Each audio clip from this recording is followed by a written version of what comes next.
Hello, hello, bonjour à tous, j'espère que vous allez bien. Bon, bonjour à ceux qui vont regarder la vidéo le matin. Bonsoir, bon après-midi, de toutes les façons, recevez mes salutations, on est de retour sur ma chaîne. Je pense que la dernière fois, je ne me suis pas présentée. Moi, c'est Laetitia, j'ai 24 ans, je vis en Allemagne depuis bientôt 2 ans et je suis étudiante.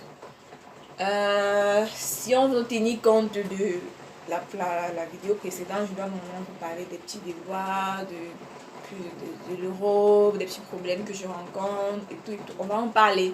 Mais je vais élargir un peu les bords. On va parler parfois des astuces beauté pour les femmes, pour les hommes, de la mode. Je ne suis pas très mode aussi, mais quelques astuces.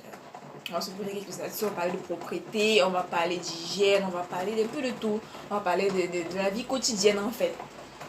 Déjà aujourd'hui, d'entrée de jeu, vu que je parle de l'Europe, je tiens déjà à dire à toutes les personnes qui ont le projet de venir en Europe, de s'armer de beaucoup de courage. Parce que ici, ça ne joue pas. Ça ne joue pas. Ça va tellement vite. Ça va. Vous n'avez même pas idée de combien ça peut aller vite. En fait, moi-même, je n'ai pas réalisé. Tu réalises quand tu es déjà dedans, je te dis, mais j'ai fait ce parcours, je te dis, ça va tellement vite et c'est difficile. Croyez-moi que c'est la honte qui m'empêche de rentrer chez moi. Quand je pense que mes grands-mères vont dire, donc on a dépensé, on a fait tout ce qu'on a fait là comme ça là, pour que tu rentres. J'arrête mon cœur, j'avance. Je vous assure, ça blague pas.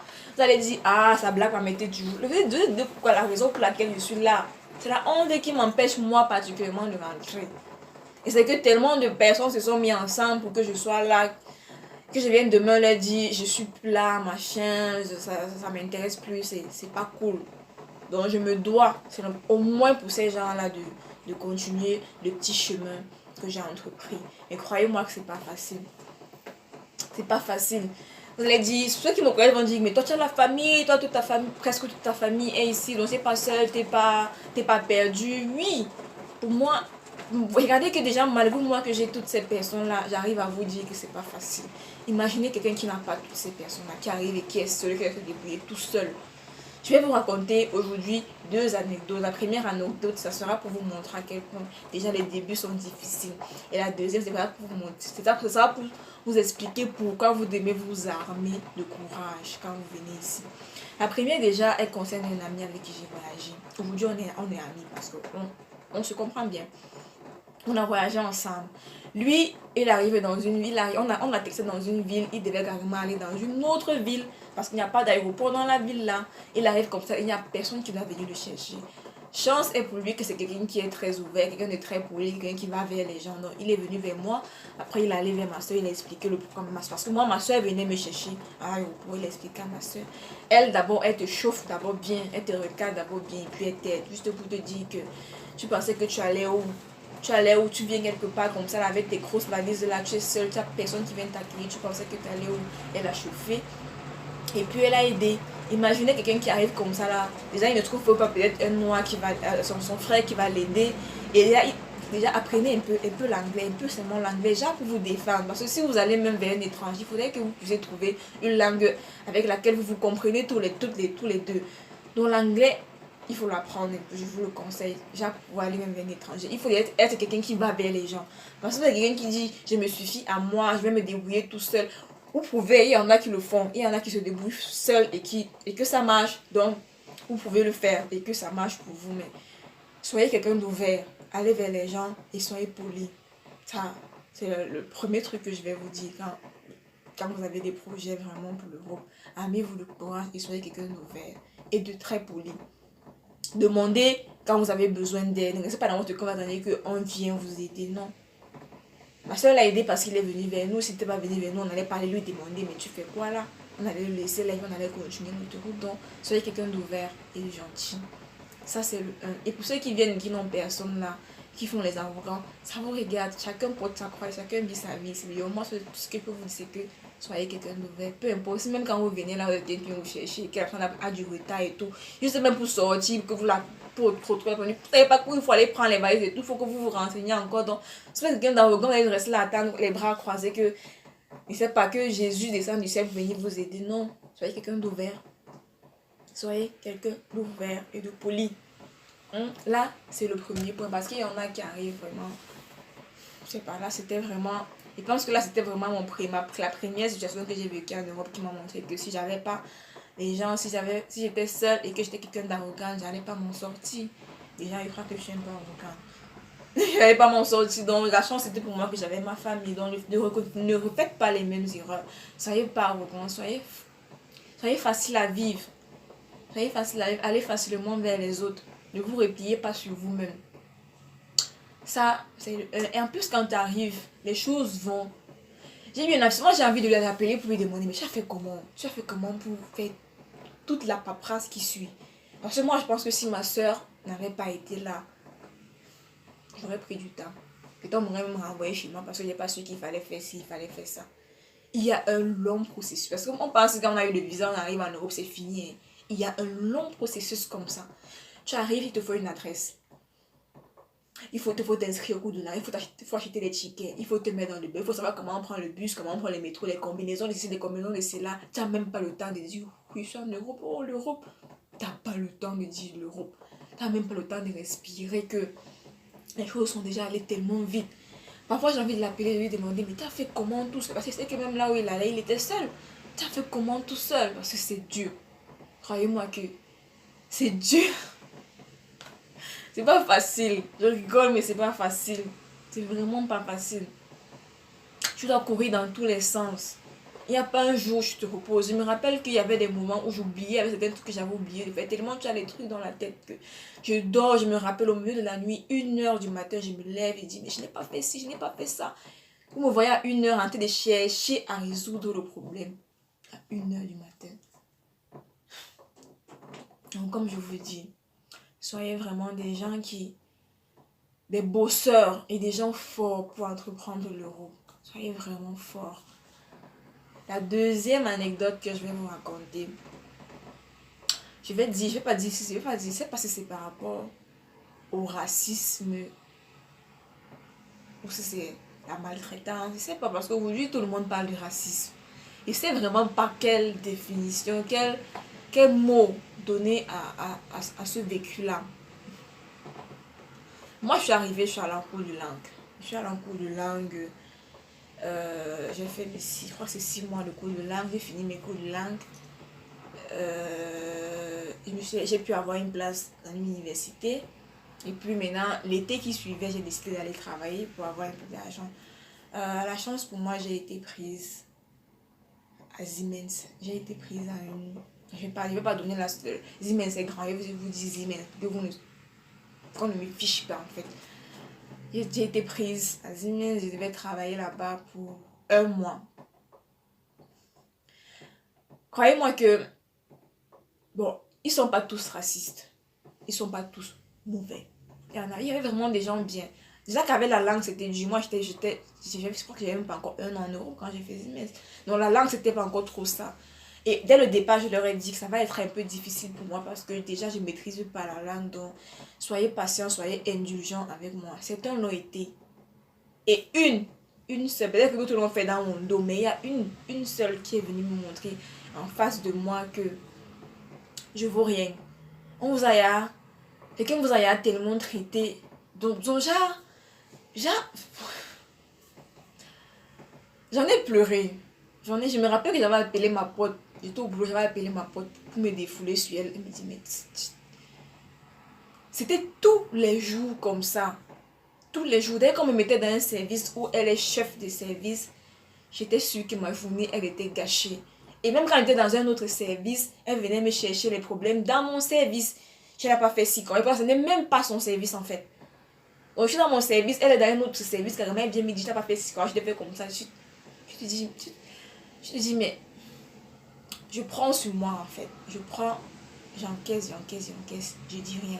Les autres voient comment elle te traite mal et tout. Oh, tu es lente, oh, tu fais pas ci comme ça, oh, les autres font mieux que toi, oh, tu sais même à rien ici.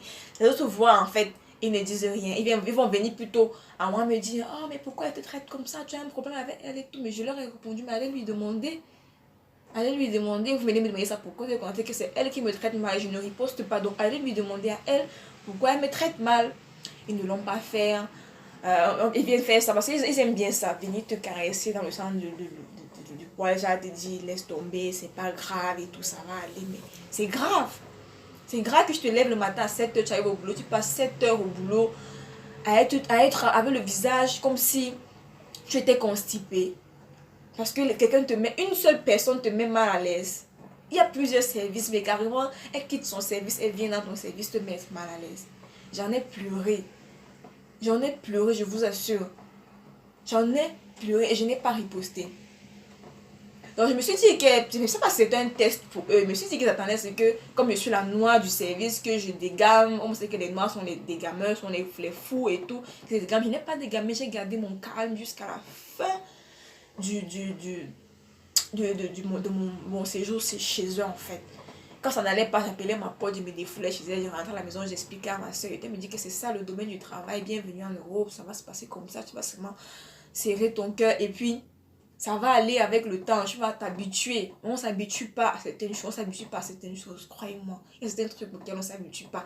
Que tu me reproches un truc une, deux fois, trois fois même ça passe. Mais que tu t'acharnes sur moi, ça devient très mauvais. Et puis, je ne peux pas te conseiller ce travail parce que tu es embrouillé par quelqu'un qui est en train de te lancer les pics, les mots à tort et à travers. Croyez-moi que c'est dur. C'est tellement dur que j'avais fait ce travail. Je devais prendre le train pour rentrer à la maison. Au lieu de prendre le train qui rentrait chez moi, j'ai pris le train qui allait dans l'autre direction.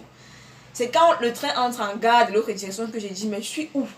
Donc voilà à quel point là, elle était entrée dans mon esprit tellement, j'étais même plus dans moi. Donc j'avais mes écouteurs dans mes oreilles, j'ai senti seulement entrer dans le train. Je n'ai même pas regardé si c'est le train qui rentrait chez moi, mais c'est le train qui allait. Je me retrouve dans une autre ville. Je brave maintenant le train maintenant qui rentre chez moi. J'arrive à la maison, j'explique à ma soeur, elle me dit, ah, c'est comme ça. C'est comme ça. Et je crois que c'est après que j'ai fait ce truc avec le train que j'ai vraiment appris à respirer. Parce que parfois, il faut juste souffler. Quand ça ne va pas, souffler. Parce que plus vous soufflez, plus votre esprit se vide. Plus vous faites de l'espace dans votre tête. Parce que quand votre tête est chargée, il y a trop de trucs qui se mélangent et puis ça ne va pas. Ça fait que vous allez dans tous les sens. J'ai appris donc à souffler. Quand il me provoquait, je faisais... Tu respires, je prenais mon calme et tout jusqu'à la fin du service. Maintenant, à la fin du service, le chef nous appelle dans notre bureau, dans son bureau pour nous demander comment était le service chez eux et tout et tout. Chacun dit bien et tout et tout. Et il commence par les 3 premiers mois, il me prend en dernier parce que c'est pas bien, c'est que il devait balancer les dossiers sur les gens et tout et tout. Il dit non, tout allait bien, merci. Et j'espère qu'on pourra retravailler ensemble et tout et tout. Je me regardais d'un nez bizarre et dit ah, ça va, pour moi ça va, tout s'est bien passé et tout et tout. Maintenant, il fallait dire au revoir. On faisait des câlins à tout le monde, tout le personnel, pour leur dire au revoir, pour leur dire merci et tout et tout. Je suis allée embrasser la fille là. Je l'ai prise dans mes bras. Je lui ai dit, je t'avouerai que je te souhaite le meilleur. Désolée, je suis un peu grippée. Je lui ai dit que je te souhaite le meilleur. Elle a eu du mal à me caler. J'ai senti qu'elle voulait me pousser, mais comme il y avait des gens, elle ne pouvait pas me pousser parce que tout le monde a vu. Ils pensent que les gens fait à côté quand ils ont vu, je l'ai pris dans mes bras. On fait les blancs avec le truc. Zinzin. On fait, elle dit que tu te souhaites du meilleur. Elle a peut-être pensé que j'allais me retourner par sans lui dire au revoir, mais non. Je l'ai embrassé pour lui dire que ce que tu as fait là, tu n'as rien fait. Tu n'as rien fait. Tu as embrassé que je te souhaite le meilleur. Elle n'a pas voulu me servir, que moi je m'en fous, je t'embrasse. Je t'embrasse. Donc, c'est pour vous dire que si vous n'êtes pas prêt, ne vous aventurez pas en Europe.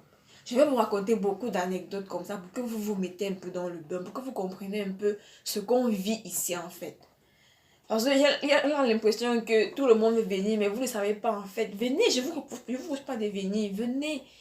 Mais venez étant prêt, venez étant chargé, que rien ne puisse vous casser. Et après ça, il prend ça après 10 minutes, je suis devenue... Je vous raconterai ainsi de suite, avec le temps, je vous raconterai des petits trucs et ainsi de suite pour que vous puissiez comprendre vraiment dans quoi on vit. Parce que on ne réalise pas, mais c'est pas bon pour quelqu'un. Aujourd'hui, il y a plein de noirs en hôpital psychiatrique. Moi, quand j'arrive, moi, j'avais des préjugés, en fait. Je me disais que l'hôpital psychiatrique, c'est pour les blancs parce qu'ils sont faibles mentalement. C'est les gens qu'on ne fouette pas, c'est les gens qu'on ne gronde pas. Chez nous, on nous fouette, on t'attache même sur le poteau pour te fouetter. Donc, ça fait qu'il y a certaines choses, certaines faiblesses que tu ne peux pas avoir. Donc, tu dois être fort. Tu dois être fort. Tu es faible comment? Tu es faible comment? Donc, on nous injecte de la force là. Donc, en fait, c'est ce que moi je pensais, que nous sommes indestructibles, en fait. Mais non, aujourd'hui, il y a plein de noms en hôpital psychiatrique. Hein. Il y a plein de travail en hôpital psychiatrique. Donc, je peux vous dire qu'il y a plein de noirs là-bas. Et vous allez voir que c'est parti d'un petit truc comme ça là, pour qu'ils se retrouvent là-bas. Donc, on n'est pas à l'abri. On n'est pas à l'abri. Moi, je pensais que nous, on était des armes de destruction massive. Mais non, nous aussi, nous sommes faibles. L'être humain est faible. Peu importe le milieu dans lequel tu as grandi. Quand tu te retrouves quelque part où... Parce qu'il faut savoir que nous, on est dépaysés, en fait. On arrive dans un endroit où c'est pas le de chez nous. On est obligé de réapprendre carrément à vivre comme eux et avec eux. Donc, c'est... Et que tu apprennes à vivre avec quelqu'un qui ne veut pas vivre avec toi. Ça fait un choc, en fait.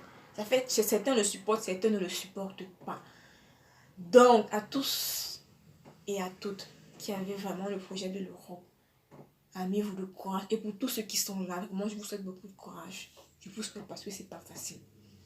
C'est pas facile. Il n'y a qu'avec le courage et la force qu'on arrive à avancer dans ce pays. Vous allez nous voir sur les photos Instagram, Facebook, on sourit. On ne peut pas vous montrer nos problèmes sur les photos.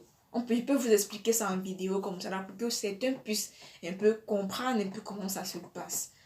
Et j'espère que j'ai pu vous situer un peu par rapport à l'Europe. Déjà, on court. Ça va tellement vite. Et en plus du fait que ça va tellement vite, tu es obligé de gérer les humeurs et les insultes des gens. Si tu n'es pas prêt à ça, mon frère, de grâce, reste chez toi. Reste chez toi. Je tente pas l'Europe. Je tente pas l'Europe. Ça joue pas ici. Sur ce, on se donne rendez-vous pour la prochaine vidéo. Je pense que la prochaine vidéo, je vais raconter une autre anecdote pour que vous puissiez aussi, pour que vous continuiez à vous mettre un peu dans le bain. Donc, je vais vous raconter des petits trucs. Et puis, on va introduire des astuces beauté, un peu de tout. Donc, on va parler un peu de tout. Ce sera un peu comme une poubelle. Ici, là où je viens verser tout ce que je peux verser. Là, je verse seulement. Donc, merci de vous abonner et merci de liker. Merci de me laisser des commentaires. Merci de dire si vous appréciez. Si vous avez des sujets que vous souhaitez que je débatte, si vous souhaitez qu'on parle de certaines choses, mettez juste en commentaire et puis je verrai comment aborder. Parce que je pense que je suis quelqu'un de très ouvert sur beaucoup de choses. Donc, je peux parler sur beaucoup de choses. Et je pense que ça peut aider beaucoup de personnes. Donc, si vous avez des trucs que vous voulez que je parle, si vous avez des sujets qui vous intéressent, que vous voulez que je débatte sur la page, n'hésitez pas en commentaire ou n'hésitez pas à me inboxer sur Facebook, ceux qui ont un Facebook. De toutes les façons, laissez quelque chose pour qu'ils sachent que vous voulez que je parle de ça. Sur ce, je vous souhaite de passer une excellente soirée et je vous souhaite le bonheur, la paix et la tranquillité. Que le Seigneur veille sur vous. Plein de bisous et à la prochaine.